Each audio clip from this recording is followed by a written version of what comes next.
आप सभी अच्छे और प्रसन्न होंगे।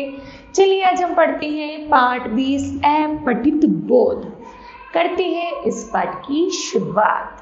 चलिए सबसे पहले पढ़ते हैं अपठित का अर्थ क्या है। अपठित का अर्थ होता है जो पहले ना पढ़ा गया हो। ऐसे गद्यांश व पद्यांश जो पाठ्य पुस्तक के अंश ना हो या फिर पहले न पढ़े गए हों। अपठित गद्यांश या पद्यांश कहलाते हैं। यह किसी जीवनी, लेख, निबंध, कहानी आदि के अंश भी हो सकते हैं। इन्हीं पर आधारित प्रश्न हल करने के लिए दिए जाते हैं। अपठित गद्यांश या पद्यांश से छात्रों के अर्थ ग्रहण, मौलिक तथा सूझबूझ की क्षमता का विकास हो। अपठित गद्यांश पद्यांश पर आधारित प्रश्नों का उत्तर देते समय इन बातों का ध्यान रखना चाहिए। जैसे गद्यांश पद्यांश को कम से कम 2-3 बार ध्यान से पढ़ना चाहिए। लेखक की कही गई बातों को समझने का प्रयास करना चाहिए।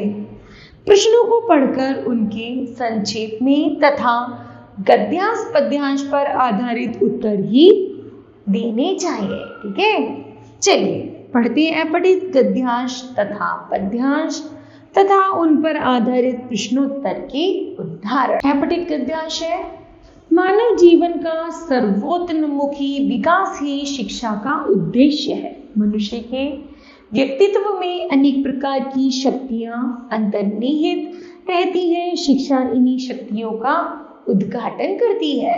मानवीय व्यक्तित्व को पूर्णतः प्रदान करने का कार्य शिक्षा द्वारा ही संपन्न हो पाता है। सृष्टि के प्रारंभ से लेकर आज तक मानव ने जो प्रगति की है उसका सर्वाधिक श्रेय मनुष्य की ज्ञान चेतना को ही दिया जा सकता है। मनुष्य में ज्ञान चेतना का उद्देश्य है शिक्षा द्वारा ही होता है। बिना शिक्षा के मनुष्य का जीवन पशु तुल्य होता है। शिक्षा ही अज्ञान रूपी अंधकार से मुक्ति दिलाकर ज्ञान का दिव्य आलोक प्रदान करती है। पहला है शिक्षा का उद्देश्य क्या है। उत्तर है मानव जीवन को सभी प्रकार से विकसित करना शिक्षा का उद्देश्य बताया गया है। मनुष्य के व्यक्तित्व में छिपी शक्तियों को शिक्षा ही आयाम देती है और उसे विकास के योग्य बनाती है। अगला है शिक्षा मनुष्य की किन शक्तियों का उद्घाटन करती है। उत्तर है मनुष्य के व्यक्तित्व में अनेक प्रकार की शक्तियां अंतर्निहित रहती हैं। शिक्षा इन्हीं शक्तियों का उद्घाटन करती है। आगे है मानव प्रगति का सर्वाधिक श्रेय किसे दिया जाता है। उत्तर है मानव प्रगति का सर्वाधिक श्रेय शिक्षा को दिया जाता है। आगे है उपयुक्त गद्यांश का उचित शीर्षक लिखिए। गद्यांश का उपयुक्त शीर्षक है शिक्षा का महत्व हो सकता है। आगे प्रश्न है मानव, उदय, अंधकार, मुक्ति, जीवन शब्दों के विलोम शब्द लिखिए। उत्तर है दानव, अस्त, प्रकाश, बंधन, मरण आदि। ठीक है, फिर है अपठित पद्यांश। अपठित प्लस पद्यांश अर्थात पद्य का वह अंश जो पहले पढ़ा ना गया हो। अपठित पद्यांश में पद्य को पढ़कर भाव ग्रहण करने की क्षमता का विकास होता है। अपठित पद्यांश तथा उनके प्रश्नोत्तरी के उदाहरण। कहती है सारी दुनिया जिसे किस्मत, नाम है उसका हकीकत में मेहनत। जो रचते हैं खुद अपनी किस्मत, वे कहे जाते हैं साहसी। जो रचते हैं खुद अपनी किस्मत, वो कहे जाते हैं साहसी। जो करती हैं ईश्वर से शिकायत, वे कहे जाते हैं आलसी। जो रुक गया मिट गया उसका नामो निशान, जो चलता रहा वह अपनी मंजिल पा गया। खुशी के हकदार हैं वही जिन्होंने दुख को सहा। निराशा का अंधकार मिटाकर आशा के दीप जलाओ। छोड़ भाग्य की दुहाई, अपनी किस्मत स्वयं बनाओ।